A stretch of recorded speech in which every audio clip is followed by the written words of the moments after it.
Welcome to another REG walkthrough video. I'm Logan, and in today's video, we're going to be going over adjusting gross income with self-employment and other expenses. And we're going to be doing that the SuperfastCPA CPA way, which is diving straight into questions to learn the material. If you don't know much about our strategies, make sure to go to SuperfastCPA.com and watch our free 1-hour webinar where we teach the 6 key ingredients to passing the CPA exam. Again, it's only 1 hour long, it's free, and it will save you months and months of struggling with your process. Also, be sure to check out our SuperfastCPA CPA app, where we have 5-question mini quizzes that you can use on the go so you can continually be practicing throughout the day. The link to the webinar will be in the description. It will look like this. And with that said, let's go ahead and dive straight into the questions. Here's question 1. Matthew is a freelance graphic designer with a net self-employment income of $80,000 for the year. He is planning to contribute to a simplified employee pension individual retirement arrangement, or SEP IRA. His self-employment tax for the year is $11,200.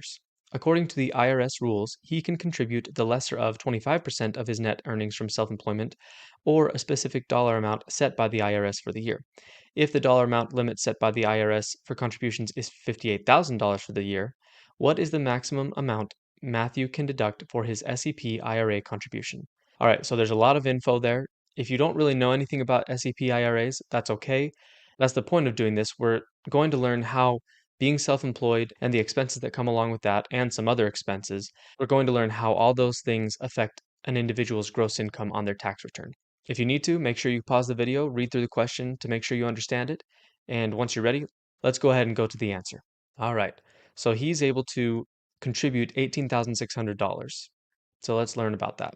So when it comes to SEP IRAs, here's the calculation. So first you have net self-employment of the 80,000, and then you have to you deduct part of the self-employment tax, so 50% of the self-employment tax, okay? And this net earnings number is the number you then use against this 25%, and that will give you the max contribution he can give to his SEP IRA. So let's go over that one more time. $80,000 less 50% of the self-employment tax, that gives you net earnings. Then you multiply that number of net earnings by the 25% limit, and that gives you the $18,600. And since that $18,600 is less than the max cap right here, he can deduct that full $18,600 from his gross income. Let's learn a little bit more about SEP IRAs and how they compare to some other retirement options. So for SEP IRAs, contributions to an SEP IRA are made pre-tax and reduce taxable income for the year. The amount contributed up to the allowable limit can be deducted from the individual's gross income, lowering the adjusted gross income and potentially reducing the overall tax burden. So pretty simple. Once you get this net earnings calculation down and then you multiply it by whatever the contribution limit is, whether it's 25% or 20%, varies from year to year, then that gives you the amount of contribution that can be used to reduce somebody's gross income. Let's learn a little bit about self-employed 401ks, or they're also called solo 401ks. These are specifically designed for self-employed individuals with no employees other than a spouse. Contributions to a solo 401k can be made in 2 parts or in 2 ways. First, as an employee deferral and as employer profit sharing contributions. The combined amount reduces the individual's taxable income. Employee deferrals are made pre-tax and reduce gross income directly.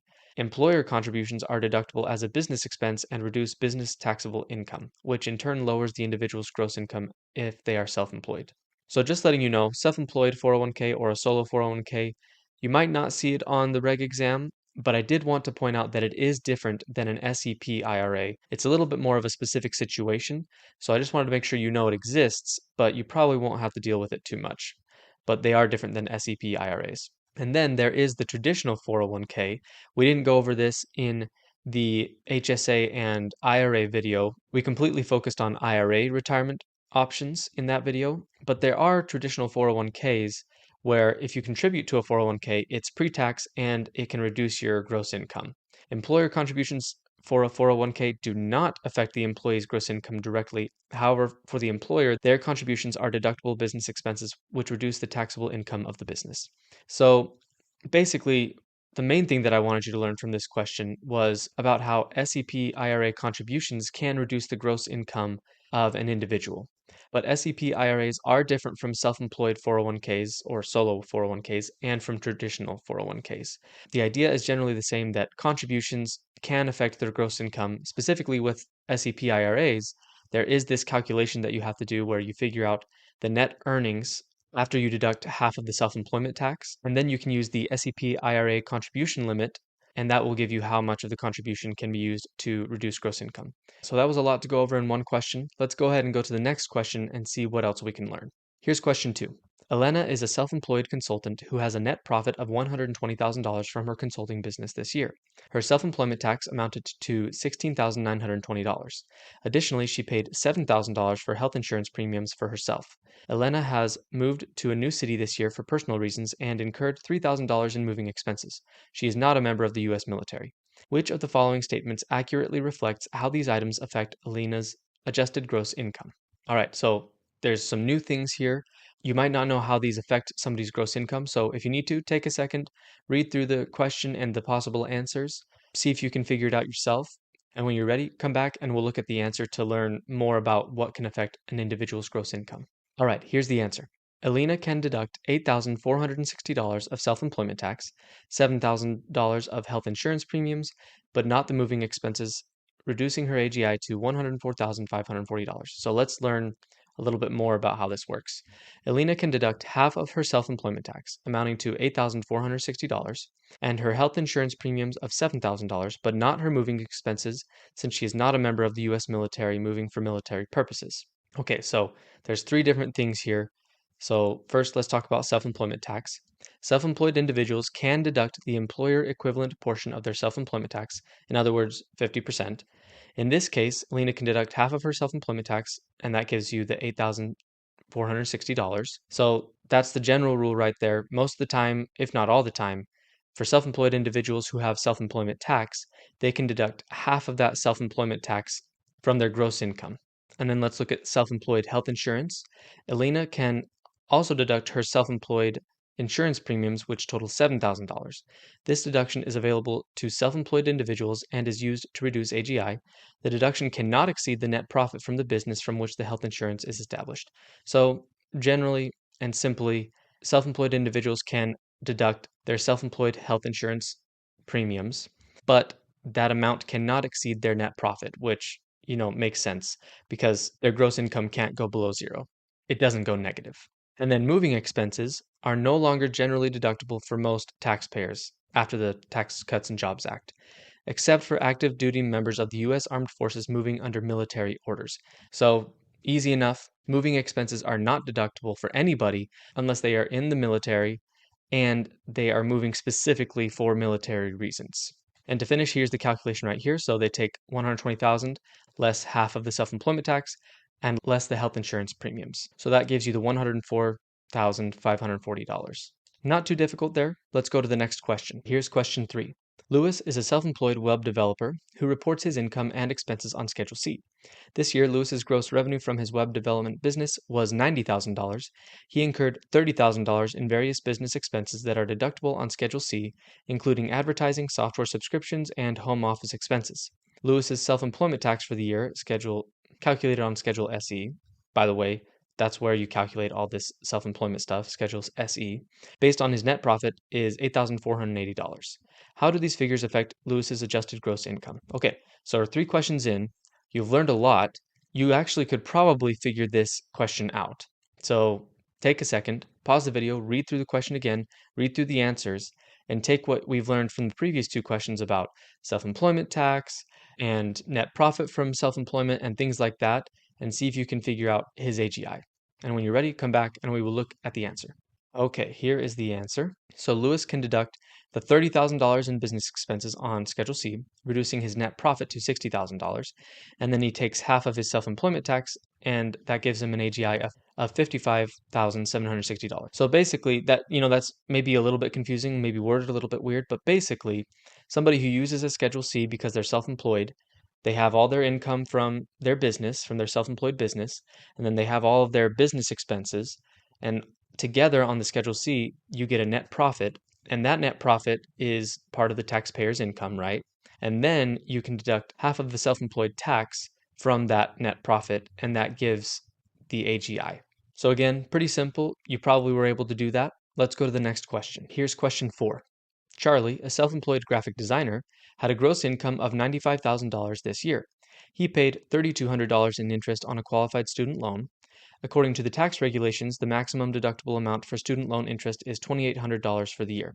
Charlie also made alimony payments under a divorce agreement executed in 2017. He paid $12,000 in alimony. His self-employment tax calculated on Schedule SE is $13,400. So considering all of these things, how do these affect his AGI? Okay, so you could probably figure out a lot of this. So go ahead, pause the video, see if you can figure out the correct answer based off of what we learned and based off of maybe any other prior knowledge you have. And when you're ready, come back and we will look at the answer to learn a little bit more about maybe how alimony affects it, how does student loan interest affect it. So come back when you're ready. All right, here is the correct answer. So he can reduce his AGI by the student loan interest limited to $2,800, the alimony of $12,000, and half of his self-employment, and that results in the $73,500. So let's learn a little bit more. So Charlie paid $3,200 in student loan interest, but he can only deduct up to the limit of $2,800. So just letting you know, that $2,800 isn't necessarily the current year number. That's not what we're trying to teach you. What I'm trying to teach you is that there is a limit to how much student loan interest can be taken. I think right now it's $2,500, but again, tax numbers change from year to year, so that's not important. What you need to know is that there is a limit, and any amount at that limit or below that limit can be used, again, to reduce their gross income. Alimony payments are deductible for agreements executed before 2019, so you can deduct the full amount of $12,000. For agreements executed in or after 2019, alimony payments are not deductible. So this is something that comes up in a lot of different things, but alimony, money that a person pays to another person because they got divorced, used to be deductible for the person paying it and taxable for the person receiving it before 2019. But as of 2019 and all years after, up until now, alimony paid is not deductible from the gross income of the individual paying, and alimony received is no longer taxable. So in this situation, because it was in 2017, that $12,000 is deductible from his gross income. And then he can deduct, as you've seen before, half of his self-employment tax, so that altogether gives him $73,500 of AGI. All right, we've just been seeing lots of little things that can adjust AGI. So let's go to the last question to see if we can put it all together. All right, here's question 5.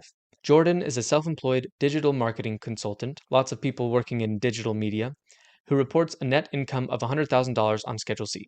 He wishes to maximize his contribution to his SEP IRA, which is limited to 20% of his net earnings from self-employment after deducting the self-employment tax deduction. This year, Jordan also experienced a capital loss of $6,000 from the sale of some stock investments, with no capital gains to offset his loss. His self-employment tax for the year is calculated to be $14,130. What is Jordan's adjusted gross income, or AGI? Okay, this is the last question of the video. See if you can figure it out. The one thing that could be a curveball is if you don't remember or don't know how capital losses are treated. But other than that, you should know how to figure this out. So again, pause the video, see if you can get the correct answer, and when you're ready, come back and we will look at the answer. Okay, here is the answer. So his AGI is $71,348. And here's the calculation. So we take his net income, we deduct half the self-employment tax, so that's $7,065, and that gives us the net earnings that we then multiply by 20% to get 18,587. So 18,587 is the maximum amount that he can contribute to his SEP IRA. And it said that he wanted to contribute the maximum amount. So that's what he's doing, 18,587. And then just a reminder, in case you didn't know how to do this or you'd seen this but forgot, with capital losses, net capital losses, after netting them against capital gains and everything, only $3,000 of those capital losses can be used to adjust gross income for an individual. The remaining amount after that $3,000 is carried forward to future years to be used against capital gains. But what you need to remember from this video is that when it comes to adjusting gross income, only $3,000 of net capital losses can be used to reduce an individual's gross income. So with all of that, taking his $100,000 less the SEP IRA contribution, and again he maxed that out, and less half of his self-employment, and then less the $3,000 capital loss, that gives you $71,348. All right, there was a lot of things in this video. Before we finish, let's do one more part of the SuperFast CPA strategy, which is something called pillar topics. So pillar topics is pretty simple. As you're going through the questions, learning material, you're going to notice things that are obviously important. You'll see a topic come up 3 or 4 times across different questions, and you'll know after doing the questions or even during the questions what topics and what concepts are most important according to your review course that you need to know for the CPA exam. So we're going to take a second and think through all of those questions that we just went through and pull out the pillar topics. So let's start with SEP IRAs are limited by a percentage of net self-employment earnings. So let's put the calculation for net earnings. So net earnings is net self-employment profit less half of the self-employment tax. And then you multiply net earnings by the current year contribution percentage limit, something like 20% or 25%, and that gives you the max contributions for an SEP IRA. And then half of self-employment tax is deductible. Self-employed health insurance insurance premiums are deductible up to total net profit. So it's limited by the net profit. Alimony can be deducted if for a divorce. For 2019, capital losses can reduce by up to $3,000. And finally, moving expenses are not deductible except for active duty military who moves for military reasons. Okay, those are some of the pillar topics that I could pull out from that. Again, pillar topics is what seemed most important to you, so maybe there were some pillar topics that you thought of that I didn't think of, or maybe you want to add more detail, or maybe you want to make it a little bit more simple. That's the great thing about pillar topics is it's you taking a second and realizing what is important from what you just learned. All right, that's the end of the video. Thank you for watching. If you liked this, make sure you go to SuperfastCPA.com to watch our free 1-hour webinar training where we go over the 6 key ingredients to passing the CPA exam. And if you liked going through the questions as your main learning material, make sure you check out our Superfast CPA app where we have 5-question mini quizzes so you can practice all throughout your day. Again, thanks for listening, and I will see you in the next video.